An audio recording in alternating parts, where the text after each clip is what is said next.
One. How you doing, everybody out there on internet land? This is We Talk Sports. My name is Gerald Mendoza with my co-host here, Corey Atanasoff, and like always, joining us, PJ Dolan.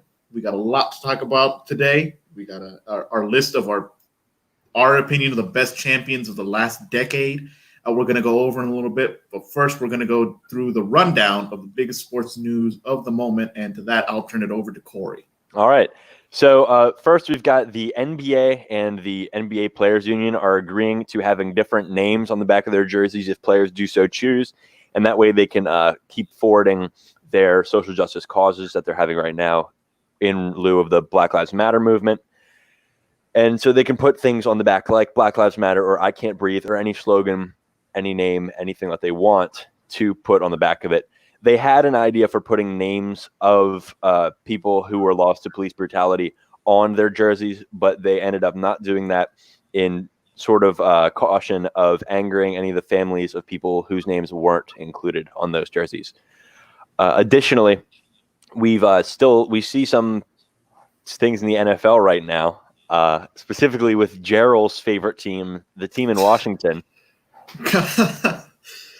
Now, as everybody's familiar, the Washington Redskins have a name that is quite offensive. It has been more or less ignored for the entire history of the team.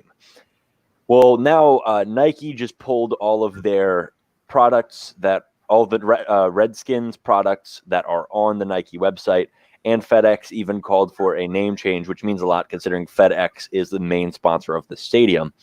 And the Redskins have agreed. They're likely to look into a name change, but that is a far cry from Dan Snyder's usual modus operandi. Yeah, it's I think most people think it's been a long time coming.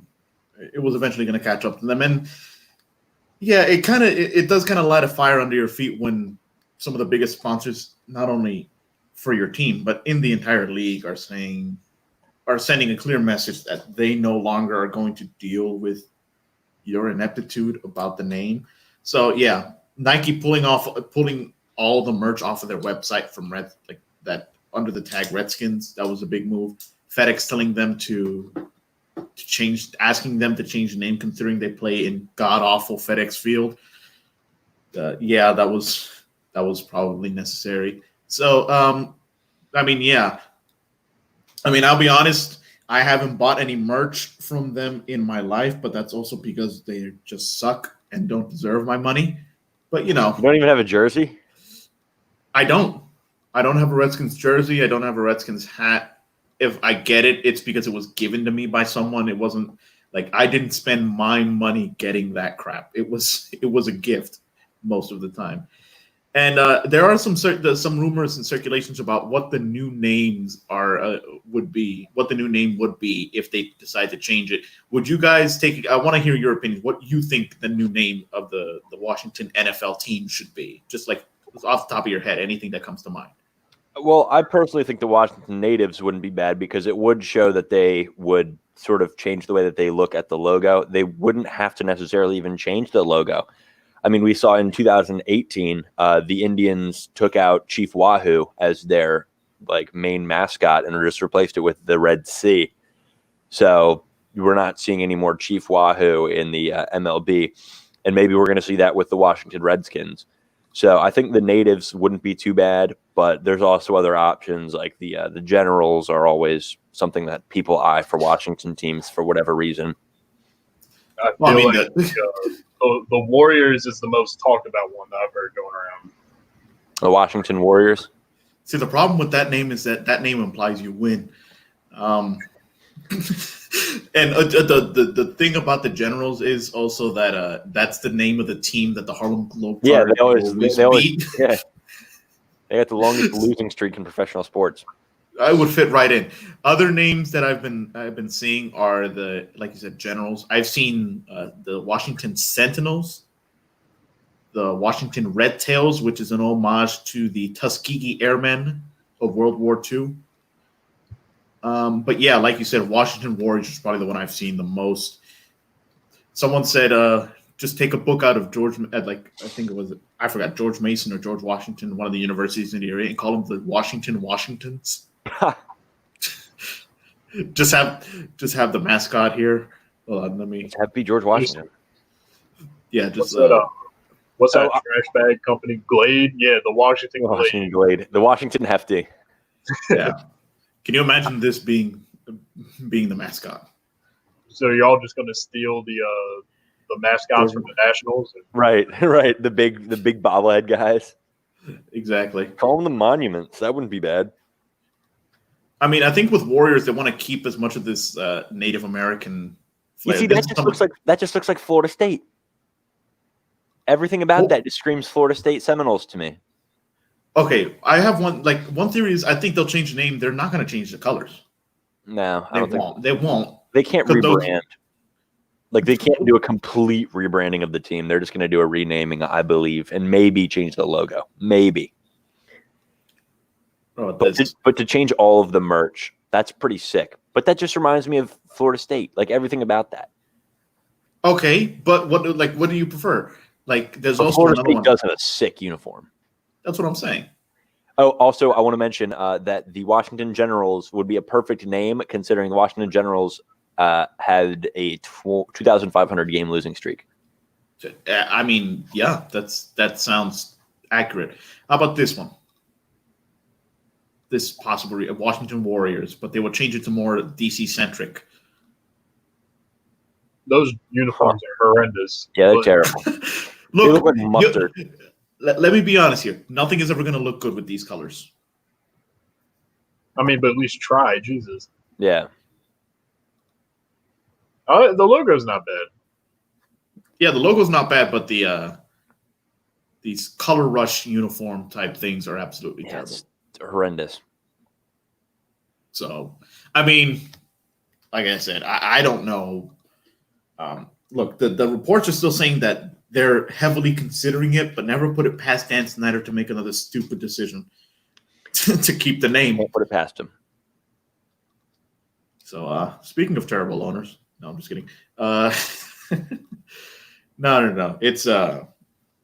Well, if Dan Snyder does keep the name, then he would likely that would honestly be good for Redskins fans, because if he decided no, we're going to keep it as Redskins, he would in a second get ousted by the board and then not be the owner of the team anymore, leading somebody else to come in and then change the name.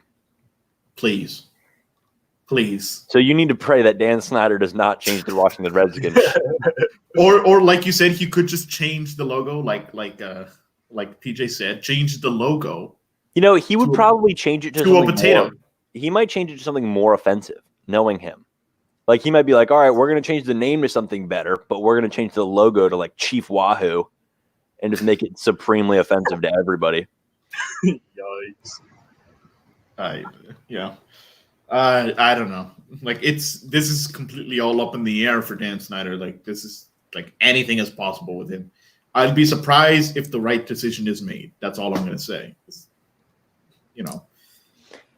Never been done before in the Redskins organization. In the history of the Redskins, has a good decision. This could be a real turning point for you guys, Gerald. If only something like that could happen for the Knicks. Yeah. They decided the New York Knickerbockers is not a proper name, and that must be changed. God, please. Please. The New York Basketball Metropolitans. God, not another Mets. Nets. The New York You already have a Nets. I'm proud of the fact that I'm not a fan of any of the New York teams that end in Ets. You're not a fan of any of the Ets? Yeah. The Mets, the Jets. Nets. I'd like to keep it that way. The worst thing about those teams is that every single one of them, and even the Nationals, have the same goddamn chant at all of their games. For the Mets, it's METS, Mets, Mets, Mets. And they do that at the Nats game, NATS, Nats, Nats, Nats. What are you doing? Stop. This is not original. This is something that has been done for the last 100 years. Neither is different team. Neither is Let's Go Yankees, clap, clap, clap, clap, clap. I mean, yeah, but everybody does that. Everybody does that. It's not we're not the Orioles or Let's Go O's with the Orioles. At least that one flows. Have you heard the Let's Go Rays chant? No. You know why you've never heard it? Because they don't have any fans in the stadium. That's why. Let's go Marlins. Oh, yeah. I've never heard any of like. Oh, Let's Go no. By Rays. the way, Tampa Bay needs to lose their baseball team. Send them to Las Vegas. That would be a Tampa good Rays got a chip, right? Tampa Bay's got a World Series. No, No, they made it to the World Series, and They then made it they to the lost World to Series. and then they lost to the Phillies. They still made it. Got to give them props for that. Yeah, they need to get out of that stadium, though. Toronto's team away from them. Move the can't- Blue Jays. Yes, you absolutely can. You 100% can move the Blue Jays. You gotta keep one in Canada. Then take it to Vancouver. Seattle's practically in Canada. That's what I'm saying. Like Seattle, We already have a team up there. Vancouver's team is gonna basically be Seattle. Well, we already have a Seattle team. Did you forget about the Mariners? Did you just forget the Mariners existed? For a little bit, I did. Yeah, we were talking about adding on new like basketball or hockey teams to Seattle in the pre-show, and I guess that melted Gerald's brain because he forgot that Seattle had any kind of sports team. Hey, they also have a football team, in case you weren't aware. Oh, thank you for the information. Yep. Yeah, I kind of just slipped. No. Okay, but for real, yeah. So you would take away Toronto's baseball Absolutely. team? They don't have a baseball team right now. I'm all for that. They don't have a baseball team right now. Let's be honest. They are in essence a AAA affiliate playing in the majors. They have Bo Bichette, Vlad Jr., Kevin Biggio. Like these are all guys who should be developing, except for whatever happened. Whatever happened to R.A. Dickey? Wasn't he supposed to be like their savior? R.A. Dickey, yeah, he was indeed with the knuckleball. Exactly. He invented it. The GOAT, R.A. Dickey, perfected it. Shout out R.A. Dickey. Yeah, we're moving the Phoenix Suns to Vegas, and we're moving Toronto Blue Jays to Vancouver. Oh, to Vegas, yeah. Canada doesn't need a baseball team. We're loading up Vegas. And they've already got a hockey team. Yeah, they'll be got fine. a football team now. They have a professional they have a pro curling league. Dude, who doesn't? The US. We got the Olympics. We'll figure it out. If Vegas has a pro curling league, then the US has a pro curling league. Oh no, there is one. I used to live near a curling station. I used to live near a curling rink. It's in Laurel of all places. Laurel curling rink. Gotta love it. What an interesting crowd. I think we should make a curling team. The three of us should be a curling team. We need one more. Someone who can show up to practices sober. Yeah, you guys can I'll push it, and then you guys just broomstick it. I like it. Yeah, or we'll just all take just turns. like Consuelo from that one scene of Family Guy. Sweeping it. Like, no. National anthem as a flag is right.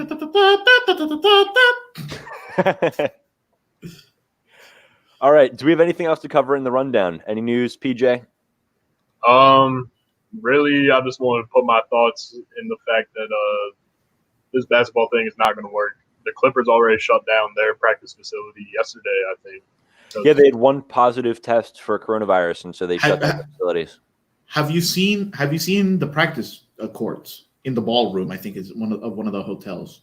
No, they laid them out. Their courts with each like Miami, like whoever, like a bunch of the teams that are playing there. There's like 4 per ballroom. It's like I'm like, okay, if you're trying to minimize contact between. Oh, that's crazy! I'm looking at the picture right now. Yeah, they're like right next to each other. It looks like. Have any of you guys played NBA 2K20? There's a mode in it called the Triple Threat. It's basically there's a basketball court right in the middle of like a hotel lobby, and that's what it looks like. And it looks exactly like this. So if you look up 2K Triple Threat, then it should show a picture of like the court. I'm gonna pull up a picture of the Google. Yep, it looks identical. I mean,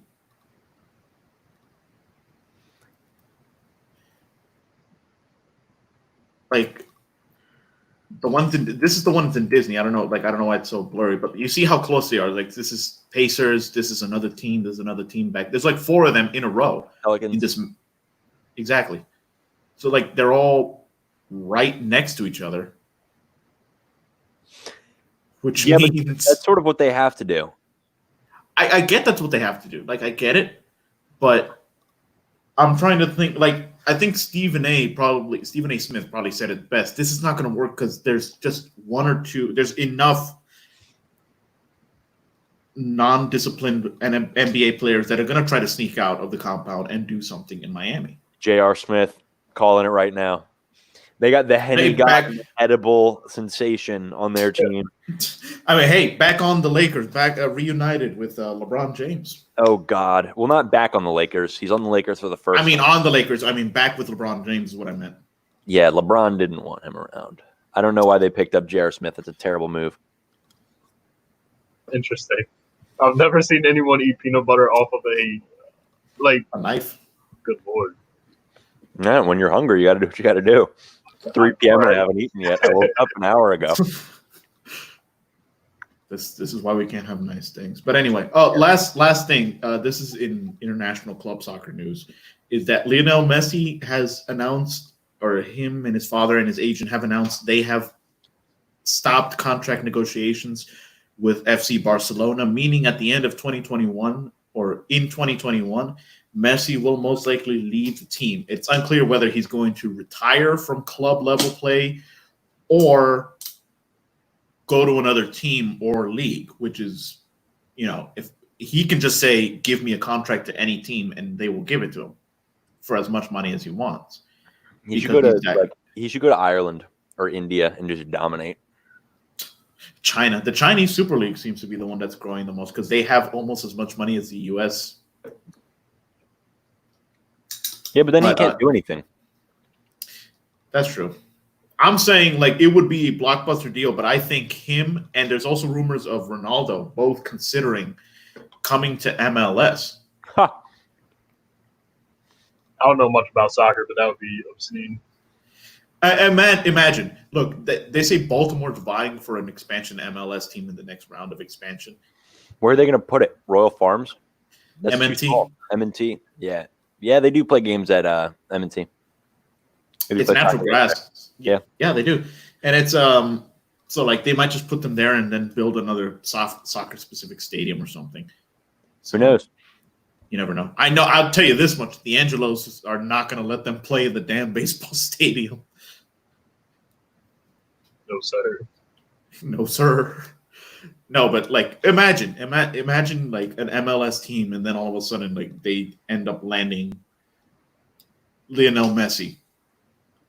That'd be obscene. That would be ridiculous. In a random town. I would go to a game. In a random town like St. Louis. St. Louis. Terrible. Yeah, you'd hate to see that for his career. I don't think he would care. He's already just earlier this week, he scored his 700th goal lifetime. Only 700? I could do that. Light work. That's a Tuesday night, bro. Right. I've scored 700 goals in a night. There's no keeper or any defense, but I've done it. Okay. But he anyway, still doesn't have as much as Gretzky, though, and he doesn't have to use a stick or skate. So, not as good as the Gretz. Either way. Ovechkin has more, I believe, right? Doesn't Ovechkin have 700? Something like that. I think Either way. Yeah, I think he does. He is, like I said, if he comes to the U.S., that would be, I don't know. It could lead to a lot of young players coming to the U.S. to get their payday. Or not. Or do what a lot of older people are doing. And that you eating that thing with that knife is just messing with my head right now. I'm not going to lie. I dig in a jar, get some peanut butter, get some PB, and eat it off. All right, then. This really took a turn. See, this is what happens when we do by my eating habits, man. This is what happens when we do this with daylight. Just let me eat my peanut butter in peace. Yeah, y'all get to see us in our natural habitat. No, I always know how to clean up, unlike these two. Hey, but anyway, butter right here. Get off my case. You don't look like you're eating anything. Going hungry, huh? You're right. I came back from a restaurant. You've been out and about. You've been out during Corona.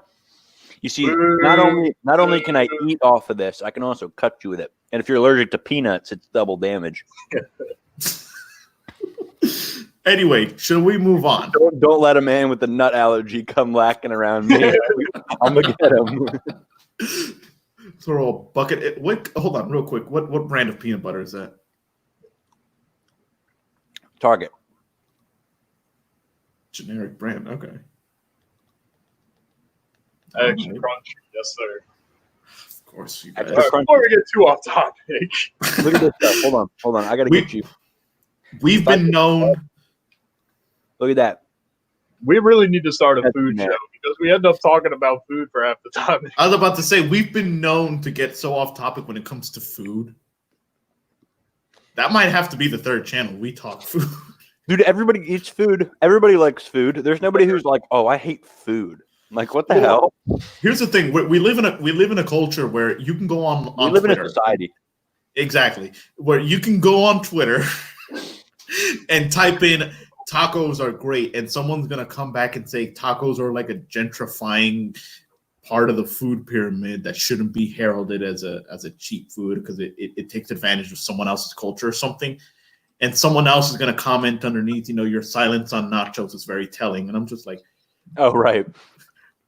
look, you can argue about anything nowadays and it'll be interesting. So I think food, yeah, we might have to put a pin on that, yeah. A food channel. We might just Not like cooking. We're not going to talk about cooking. We're not going to talk about like baking or any recipes or any of that. We're just going to talk about food. Yeah. Like, bro, I had this mean like black bean burger from this spot the other day. It was good. Yeah, man. And that's it. That's the whole conversation. I like this idea. That's it. Gerald, get to work on the logo. We gonna set this up. I'm working on it. Pilot as we episode speak. coming soon. God. That might have to be the after show because eventually We're gonna talk about food. I mean, we're going to talk about food most of the after show whenever that comes around.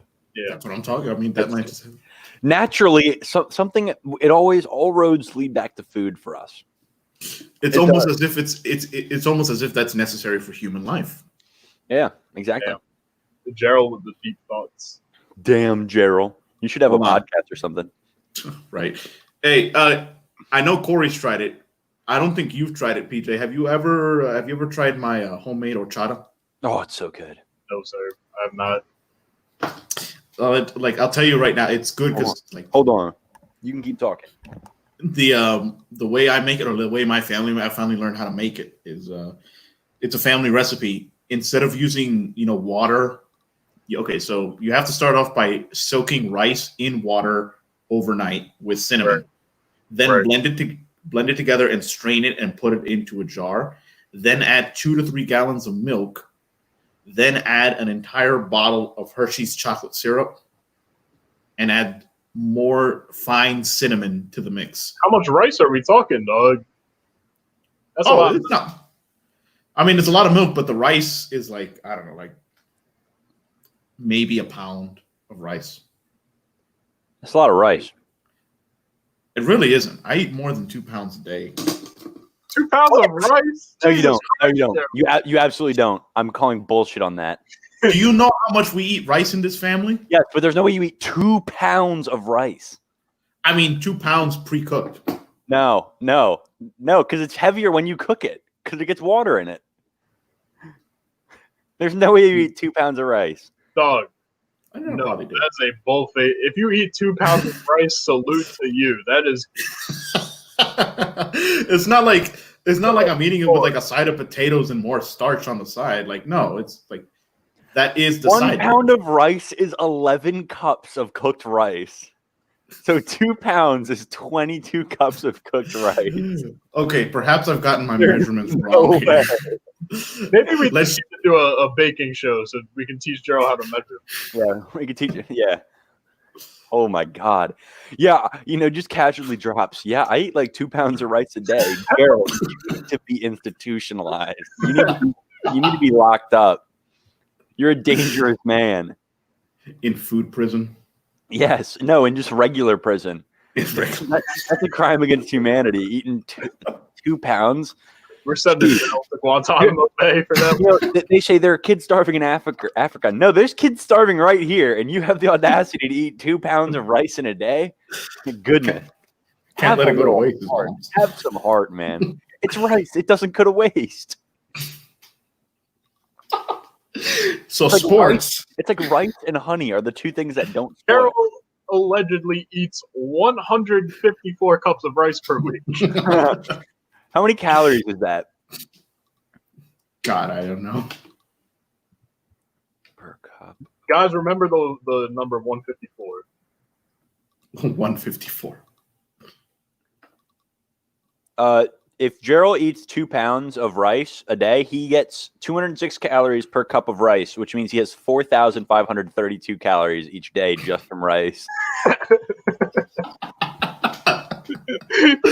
What's that across a year? Oh my God. 1.6 million. Jesus Christ. Gerald, dang. Anyway, Gerald. This is the right episode. So each of us made a list. Yes. Of what we believe to be the best champions from the previous decade. So, who wants to go first? All right, Rice Boy, floor is yours. I feel like Gerald's got some extra energy to burn off. Yeah, after all those 4,500 calories, that he already had 2,000 from that lunch. He's like, yeah, I've already gotten through a pound of my rice for the day. Jeez, good God, get a grip. Get a grip. All right, okay. Lifetime, that is... Gerald Lifetime is working on 1 billion calories of rice. He's pushing, yeah. He's got Jeff Bezos calorie worth. Like, if everybody else is like Bill Gates, he's going up past that. God. All right, Gerald, let's go with your list. All right. Honorable mention of best championship teams of the previous decade. The 2014 AL East champion Baltimore Orioles. I actually went to that game. Merry Clinchmas. That was a good game. It was Ollie's night. The upper reserve tickets were $12. Can't beat Ollie's. You can't beat Ollie's. I got a fake plant from Ollie's for $4. That's a good bargain. Let me grab it real quick. I'm going to show you guys a fake plant. Is it a rice plant? Oh, God. I know you wish it was a goddamn rice plant. Corey, while you were gone, Gerald asked if it was a rice plants. Gerald! Like Riceaholics Anonymous. Or something like that. Find Jesus. Or if Jesus is the reason why you're eating this much rice, unfind him. Lose him. Lose Jesus. Jesus wasn't a rice eater. That sounds like a racial thing. That really... Jesus. All right. Enough with the rice. He's getting a little hot. Did you call him a rice eater?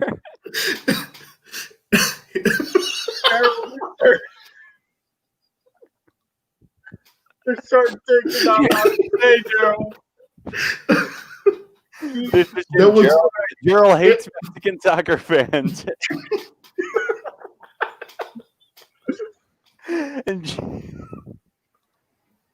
Oh my God. Dude, that's the He said that with such like disdain. He was like, "Oh no, not Jesus." No way, Jesus. Okay. All right. Okay. Here's the plan. Yeah, a fake plant from Ollie's. Congratulations.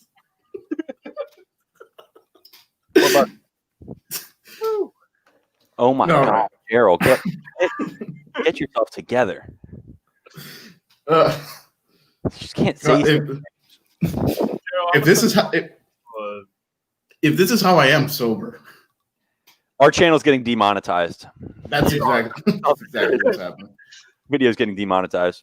Right. I don't think we were monetized to begin with yet. Well, we're definitely not going to be now. Anyway, All right, number 10. The 2010 World Cup champions, Spain. I mean, they were the champions of Europe at the time, but they were very quickly up on top of the world, literally. They beat the Netherlands in the final.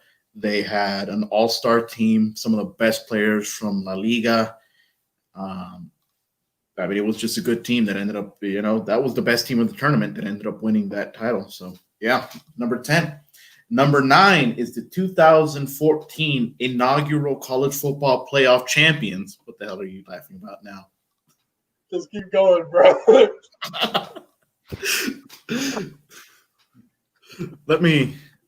The comedy episode. There we go. There we go. The 2014 inaugural college football champions, Ohio State Buckeyes. They won a decisive game, 59-0 in their conference Big Ten championship versus Wisconsin. They had what is it? I don't know.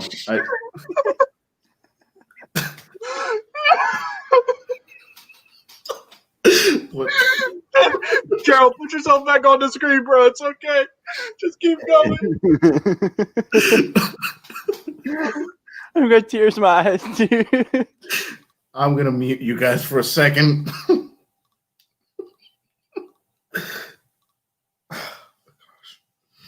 Okay, but that was number 9, Ohio State football 2014 college football champions.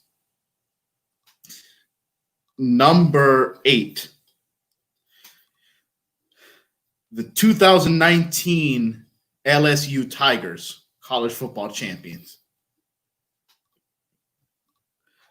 Yeah, with Joe Burrow leading the helm against, I believe it was Clemson. Or I don't know who they won against, actually. But yeah, it was a good team, and obviously nothing's ever going to beat the coach saying, "Go Tigers." Go Tigers. Go Tigers. Yep. All right. Number 7, the 2011 Green Bay Packers. They beat the Pittsburgh Steelers in Super Bowl 45. That was actually the first time I ever predicted a championship team winning in my life. So, hey, there's something. But, yeah, I think they were good. Aaron Rodgers got his ring, and it was fun to see the Steelers lose because, It's always fun. Yeah, you hate the Steelers. Hate Steelers. Number 6, the 2012 New York Football Giants. Yes, sir. In the, I think they botched the ending because they meant to run out the clock at the end. Yeah, and Ahmad Bradshaw looked like he was taking a dump in the end zone. Jeez. But anyway, yeah, they still ended up winning. It was a good game. Mario Manningham, or PJ, how do you call him? Mario Mamahams? Yes, sir. Mario Mamahams making the incredible catch, which is the second incredible catch that ended up sealing Tom Brady's fate. So, I'll get more into that later. Yeah. Real quick, does Tom Brady have any wins against NFC East teams in the Super Bowl? No. He beat the Eagles. They lost to the Eagles. They lost He beat the Eagles in 2004. Oh, yeah. Oh, you're right. Okay. McNabb is losing his lunch in the Terrible. Anyway, yeah. So, all right. Number 5 are the 2016 His super puke. drought-breaking Chicago Cubs. Look, a 7-game series, winning it in extra innings after 100, I believe it was 108 years, 104, 108 years. Yeah, it was 108. After 108 years of waiting, Cubs fans finally got their win. And, it was, history in the making. The only bad part about that championship series is that Joe Buck was the commentator. Joe Cuck. More like Joe Suck. He's terrible, dude. He thinks he's Jack Buck, and he's just awful. He thinks he's his dad. The only reason Joe Buck has a job is because his dad was a Hall of Fame broadcaster. This is very true. That's all it is. So, yeah. Number 4 are the 2011 St. Louis Cardinals. And I believe the most iconic moment of that series, that World Series, was in Game 6, bottom of the ninth. Yep, Freeze. The Iceman. With an RBI triple to tie the game in the ninth. And then in the 11th, hit the game-winning home run. You know, and I say one of the only decent, not even good, but decent calls Joe Buck ever made is saying, "We will see you tomorrow night." Yeah. So, yeah, that's. I guess that ended up getting him another extension on his commentator contract, so whatever. But yeah, that was a fun team to watch, especially because I thought they were gonna end up losing to the Texas Rangers after Game 5. So yeah, it was a pretty good series to watch. Number 3 is the 2018 Washington Capitals. Let's go. Yep, I believe they won it in 5 games. Yeah. Against the Las Vegas Knights. They lost Game 1, right? Yep. The first year that the Knights had come out as a team, they went to the finals. I mean, hey, props to them for making it that far, but Washington Capitals won. And as Alex Ovechkin so eloquently put it, we didn't do fucking suck this year. We didn't do fucking suck. Yep. Dude, he's the GOAT, Ovechkin. I mean, yeah. Gretz, Bobby, what do you got, right? I mean, some people might say Crosby. Those people are idiots. Those people are Canadians. No, those people are Pittsburghers. That's true. Those people also say yins. Yeah. Pretty accurate. All right. Number 2 is the 2016 NCAA basketball tournament champions, Villanova. That was a good game. I had that on my list before I took it off. That was an extremely good game. And look, I think every single child who likes sports dreams about being the player to win the championship in the final seconds or in the bottom of the 9th inning or whatever, what have you, in overtime. I forgot who made the final shot in the end. The final 3-pointer that sealed the win with 0.4 seconds left on the shot clock when he let it go, or on the game clock when he let it go. Buzzer beater to win the national championship in a stadium full of people. One of the greatest sports moments I've ever seen, honestly. So that was good. I knew it was good when my parents were getting into it. Chris Jenkins. That was the guy who had the final shot. Yeah, Chris Jenkins. So, yeah, it was incredible game. Perfect finish to that tournament, perfect finish to that game. Number 2 on the list. And number 1 for me is the 2014 World Cup Championship. World Cup champions, Germany, who on the way to the final ended up beating Brazil, who was hosting the tournament, 7-1 in front of Brazilian fans and made them weep and cry. They dismantled every team they faced, including the U.S., who was in their group, and beat one of the greatest soccer players of all time and his national team, Ronaldo. They beat Portugal 4-0 on the way to the final. So it was that is probably the most complete soccer team I have ever seen in my life. They definitely didn't repeat in the next edition, but they well-deserved win in that year's tournament. So that's my top 10. Who wants to go next?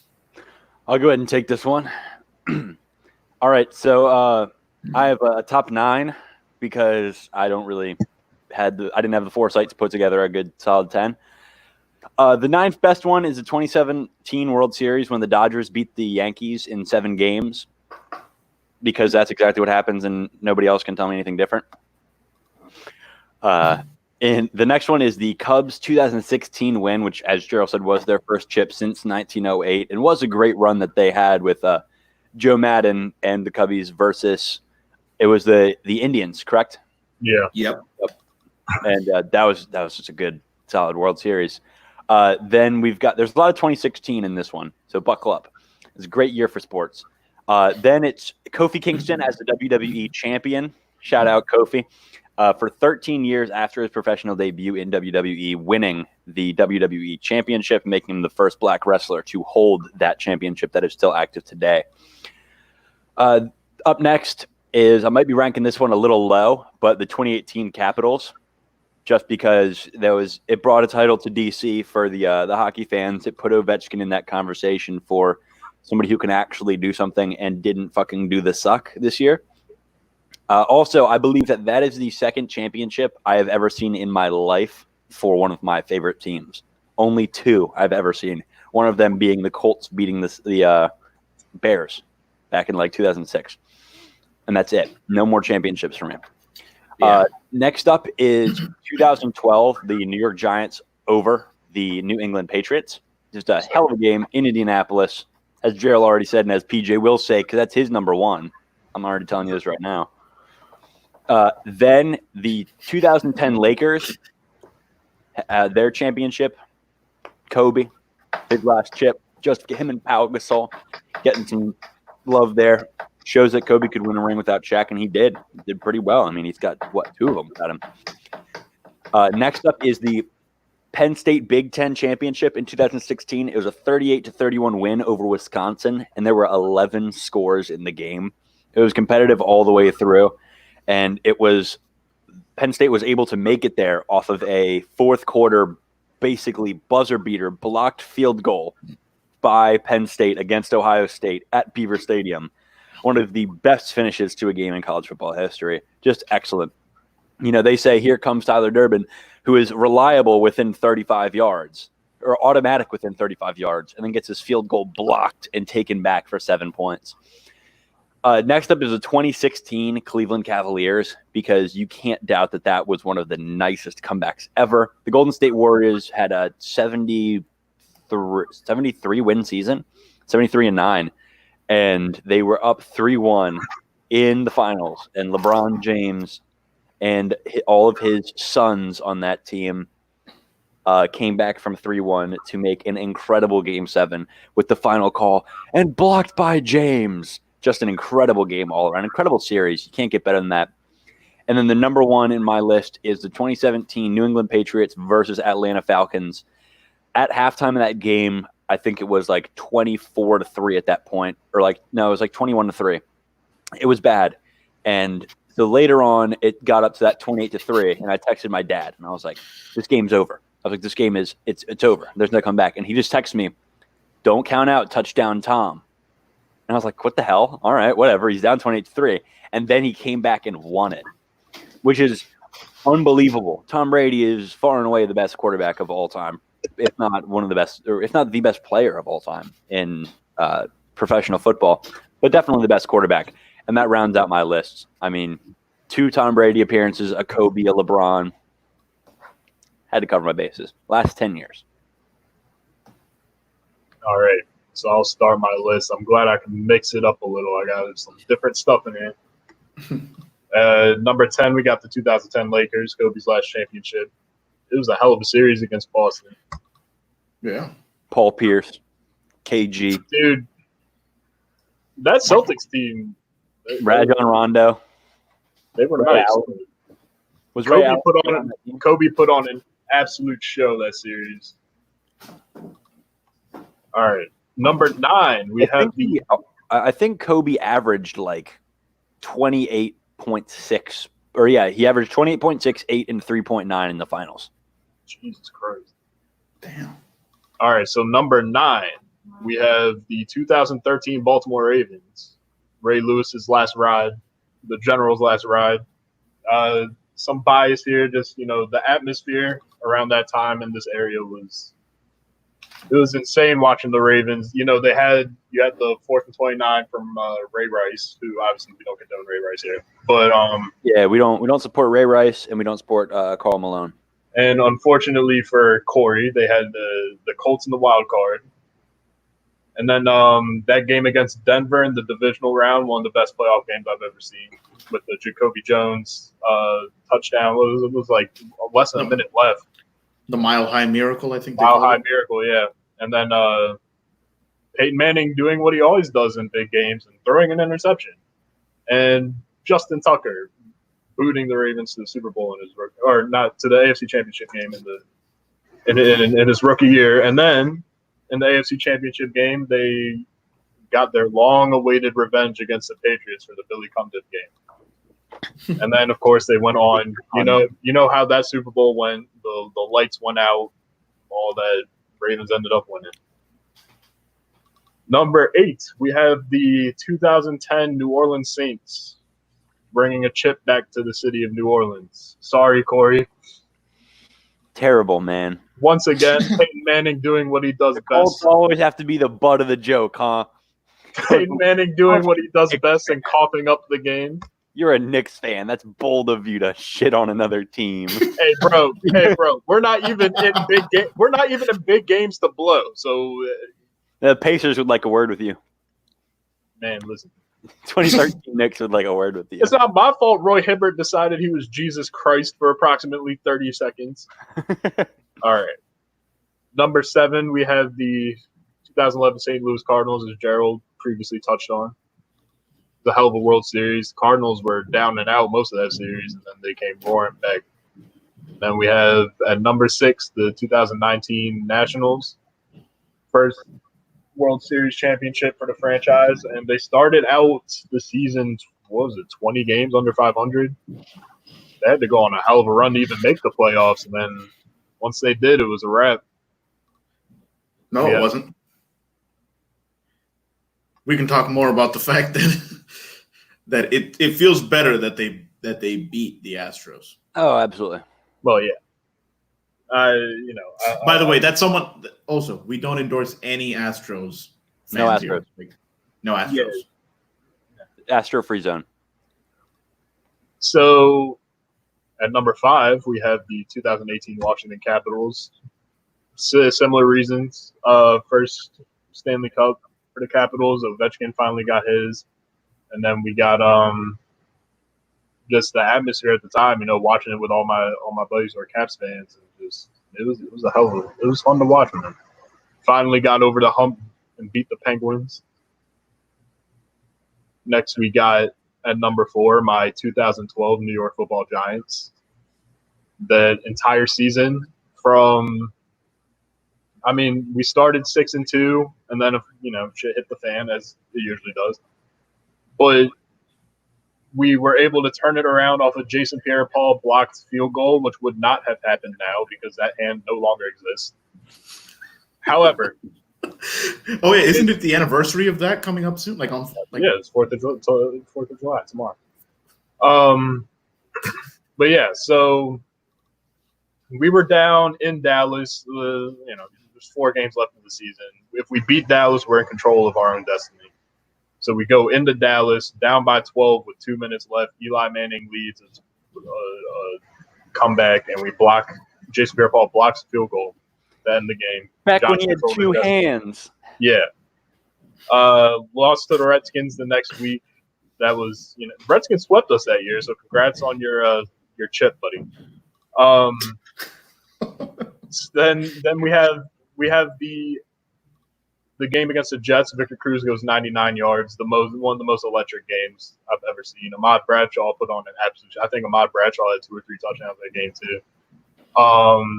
And then an NFC East Championship game against the Cowboys. We absolutely routed the Cowboys. I love to see it. You love to see it. And then go beat the Falcons at home in the wild card. Go into Green Bay. Green Bay is 15-1 this season, and we lay it on Green Bay. We ran frozen tundra. We ran through Green Bay just like we did in the 2007 NFC Championship game. Eli would have done it again if it weren't for Justin Bieber, but it's another story for a different time. And then my personal favorite Giants game ever, the best football game, well, not the best football game, my favorite Giants game is the 2011 NFC Championship game against the San Francisco 49ers. It was just an absolute bloodbath. I think Eli got hit. Eli got set. You all know that picture of Eli with his chin guard, all like helmet all blown up, the shoulder pads were off. This man was getting beat up, but he stood in the pocket like a goddamn king. He threw the ball like 50 something times that game. It was ridiculous.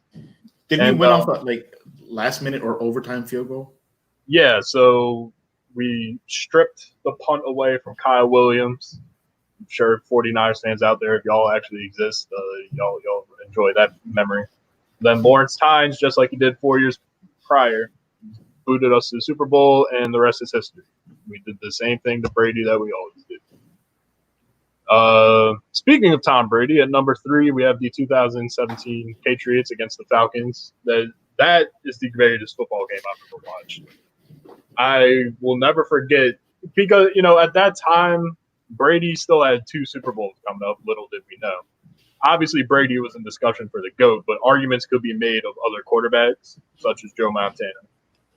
And Brady, I don't know what prayer Brady said on that sideline when the Falcons went up 28-3, but I'll never forget this. The camera cuts to Tom Brady. He's sitting on the sideline with his head down, saying a mean prayer, and that boy just put the team on his back and put on the greatest performance I've ever seen in a football game, and he cemented his legacy as the greatest quarterback of all time. He said 3 Hail Marys and 4 Our Fathers. That'll do you. All right. Number 2, we have the 2016 Cubs. This 1 and 2 were close for me. So I mean, the drought. You've seen the videos of of Cubs fans reacting. The video of all the Cubs fans gathered outside of Wrigley Field waiting for the Cubs win sign to come up. I just want to capture something about the Cubs real quick, because everybody blames Steve Bartman for that curse. Everybody blames Steve Bartman and the curse of the GOAT, right? But, it's more than just Steve Bartman, because you have 7 games in a World Series. You have 7 different chances to win, and you blew them. This is – I can equate – you have 27 outs in a game, and you have an opportunity to go to 7 games. If I can equate that to something, think about what is it? Everybody thinks about the ball that got by Buckner when the Red Sox were in the drought. Everybody blames Buckner, but the Red Sox were already winning in that game. They should not have been in that situation. Right. Well, I mean, I equate that more so to the Rams and Saints thing with the pass interference call. It's like, well, the pass interference call didn't lose you the game. You lost the game, and then the pass interference call just happened to be the end of it. You had 4 quarters worth of game to play and win, and you didn't. And you know what? They were winning. They were winning, and they let it go. They let it go. Right. You have 4 quarters. You have 162 games. You have 82 games. Whatever it is, you have all of this going on. You have the entirety of it to win, and you let it come down to one moment. And if that goes wrong, it's not on that moment. It's on you as a team for the last 4 quarters not doing anything, for the last 8 innings not doing anything. Exactly. So the Cubs, it's not on Bartman. It's on the Cubs being terrible for so long. They finally, and shout out to the Cubs that year for trading us Gleyber Torres for a 3-month rental of Aroldis Chapman, who we just re-signed in the offseason. Anyway, we got him back. And that's probably the worst trade deal in the history of trade deals. We traded Chapman for Gleyber Torres. I mean, and we got Chapman back. So we got Gleyber Torres for nothing. Nothing. Yeah, this is outstanding. Outstanding move. And at number 1, my favorite series next to the 2013 Heat, the Ray Allen series. But this one, we got the Cavaliers, the 2016 Cavaliers. That, like the Brady Super Bowl that I previously mentioned, was a legacy game for LeBron, or a legacy series for LeBron James, putting the team on his back. I mean, him and Kyrie, that series, it was ridiculous. They were each putting up like 40 a night. LeBron, it was superhuman efforts. I was watching. It was the greatest basketball series I've ever seen, and I'll never forget that block.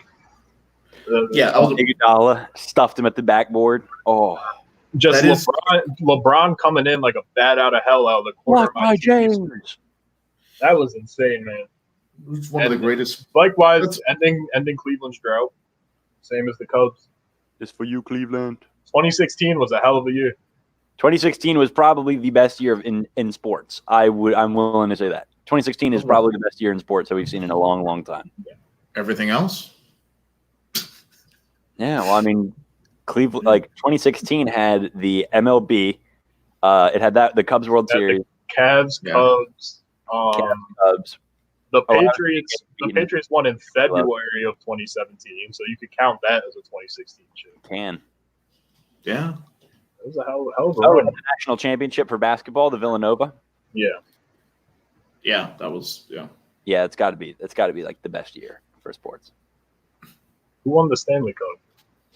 Penguins, right? Yeah, never mind. I take it all back. I take it all back. You were sure it wasn't that one year the Kings beat the Rangers? Ugh. No, that was 2015. He could never forget that. That was 2014. Yeah. But dude, I try to block that out. Good. Right. All right. Yeah. It's me trying to block out every single Penguins Stanley Cup. Hate the Penguins, man. Yeah, I hate the Penguins worse than I hate the Steelers. I don't like the Steelers. At least we can all agree we like the Pirates. Pirates are cool. This is a Pirates-friendly show. I have no personal beef with the Pirates. The Buccaneers are the cooler pirate team, though. Oh yeah, I mean, obviously. Because does PNC Park have a pirate ship in the back? No, it does not. They have an entire river they could put a pirate ship in. They don't. Right, they have 3 rivers. That's an improper use of land in my. The potential is there for great. I was about to hold on, PJ. That's an improper use of land. Of what? You know what I meant. Improper. Gerald wants them to grow goddamn rice paddies in there. I'll tell you that much. Jeez. First, Gerald's out here calling people rice eaters, and now he's Gerald. Don't think we forgot. Yeah, don't think we forgot about that, or how you hate Mexican soccer fans. Isn't football like the national sport of Mexico? I thought it was boxing. No. Why is that De La Hoya? Is that it? Something like that. I don't know. Marquez or something. I don't know. Yeah, figure it out. I don't know if you guys noticed. I changed my name on the screen. Jesus. It seems like every single one of these podcasts, every couple, we find out that Gerald really, really hates some group of people. Well, all I said was that I eat a lot of rice. No, and then you said Jesus is not a rice eater. I didn't say it like that. Yes, you absolutely did. You 100% said it like that. It was full of vitriol. I'm going to rewatch this video after we're done. It was full of like spite and vitriol. Jesus is not a rice eater. That's not what I meant. Well, it's what you said. That's not what I meant, though. Rice is not native to the Middle East. Yeah. I guess. Well, yeah. Yeah. Rice isn't native to Maryland, but here you are eating 2 pounds of it a day. This boy has a whole goddamn rice farm. Maybe he went to Wegmans and got some rice, bro. You never know. I'm Hispanic. I can't afford Wegmans. Yeah, well, Jesus was not white, so maybe he couldn't afford it either. Oh. Dude, yeah, you ever hear the thing about the Jesus is like the Mary's like, or Joseph's like, we need to get a hotel room because my wife is about to have a kid. This lady's about to have a kid. And it's like, sorry, all the rooms are full. Why? It's Christmas. It's what? Yeah, it's like, well, why are they all full just randomly? Right. Middle of Nazareth. Oh, man. Or wherever Jesus was born. I don't know any biblical history. I was about to say, don't get me started on that. There's that one dude who got sacrificed by his dad, and he was like, yeah, I'm totally going to stab you. Wasn't that Samson? Is that who it was? Whose dad was like, "Yeah, bro, I'm just gonna neck you." Gerald, this is your territory, dog. That was Isaac and Isaac, Abraham. that's the one. Yeah, dude, that guy's scummy. He just wanted to kill his kid. That's it. Dude, I'm telling you, there was no God involved in that at all. He really just wanted to kill his kid. He Casey Anthony'd that shit. Jeez. Oh my god. No, Samson That's the one. was the incredibly strong one who lost his power when he cut his hair. That's why I never cut my hair. All right. All right. Anything else on the podcast for today? Any more discussions? I think we need to end it while we still All have right. a chance of being monetized. Yeah. End it while we have a chance of performing well for views and not getting struck down by YouTube. All right. Well, this has been episode 9. But before we go, we are going to do the same thing that we do every single week and lead with the best player throughout a certain sports league by jersey number. And this is episode number 9. PJ, you want to go ahead and lead it off? So as usual, I'll be taking basketball. And this one, I have an actual argument for being the GOAT, as he had one of the greatest Argentinian basketball players of all time, Pablo Prigioni, number 9. Pablo Prigioni. If you follow our Twitter page, you will notice that he is featured on our header. Pablo Prigioni is the greatest point guard in New York Knicks history. And, what more is there to say? He's probably the greatest point guard in Argentina. Well, I'm not really studied on Argentine basketball. All I know is that Pablo Prigioni was captain of the Olympic team for a couple runs. So, shout out Pablo Prigioni, the GOAT. The GOAT. Yeah. All right. I got number 9 for baseball, as I'm going to take like I usually do. It's easy. Ted Williams, career batting average 344. And then he left in the middle of his prime to go fight in the war. I put Ted Williams up next to Ichiro Suzuki for being the best hitter in baseball. Not the best batter, the best hitter. Gets you on base. I mean, I'm looking at his baseball reference right now. His slugging was 634, which isn't incredible. But he would get you singles. He would get you doubles. He'd, tag some bags. But Ted Williams, I mean, there's nothing negative about Ted Williams' game. He was all around defensive, incredible. 2-time MVP, 2 Triple Crowns, 19 All-Stars, 6 batting titles, and 5 Major League Player of the Years. Like, there's not getting better than that in any circumstance for that time. Absolutely, Ted Williams, one of the best hitters of all time. Yeah. All right. And for me, as I usually do, I'll take the NFL. And I'm going to have to give this one to Drew Brees, the New Orleans Saints. Yeah. He has his chip. He's got one chip. That's it. I mean, a chip is a chip. Yeah. Should have been Peyton Manning's. Hey, look, Peyton got his too as well. Yeah, but he should have. The corpse of Peyton got one of them. Peyton Manning should have had 4. Yeah, the corpse of Peyton Manning carried by Von Miller. Anyway, but yeah, so Drew Brees with a special shout out to Sonny Jurgensen. Steve McNair, bro. And Steve McNair. Or Eric McNair. Didn't gone too soon. What is Matt Stafford? Is he 9 or Matthew Stafford is number 9. Shout out Matthew Stafford. Fun little trivia tidbit right here. Matthew Stafford and Clayton Kershaw played for the same high school baseball team in Texas, and they were a pitcher-catcher battery together. So one pitched to the other. Clayton Kershaw was the catcher of the battery, and Matthew Stafford was the pitcher. One of them went on to become the best pitcher of the 2010s, and the other one became the proud owner or the proud franchise quarterback of a team who has the worst record or worst performance for one season in NFL history. Yeah. The Lions 0-16 is indubitably worse than the Browns 0-16. Yeah, because they ended up going 0-23. And guess who they broke the streak? Their losing streak against. Browns went like 1-31 or something like that. Yeah, it was bad. Who did they break? The Redskins? Did they break it? Oh my God!